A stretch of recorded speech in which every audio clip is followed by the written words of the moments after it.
Hey you, and welcome to this video where I will help you out how to create an internal wiki in ClickUp. And if you want to do this, you need to decide for yourself where you want to do this. So log into ClickUp, and then after that you go right here to the Home tab, and then you can create yourselves a space right here. And then after that, what we're going to do is click here on the plus icon, and then we do doc. Then right here at this doc, we go to the right option templates right here. So we select here templates, and then we search right here on the search icon, and we search right here for wiki. Then you will find right here company wiki, and then we do right here use template. And then if you can see, he is applying the template right here.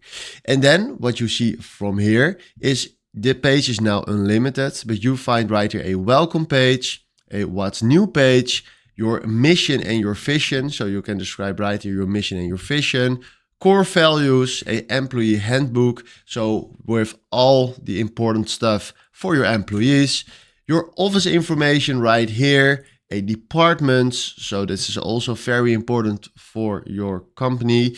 Then a growth and career, productivity resources, and then a system and tools. So from here, this is a nice basement where you can create yourselves a nice internal wiki with filling in all the details right here. So this is how you can create an internal wiki in ClickUp. Hopefully this was exactly the video where I was looking for. Thanks for watching and have a wonderful day. Ciao.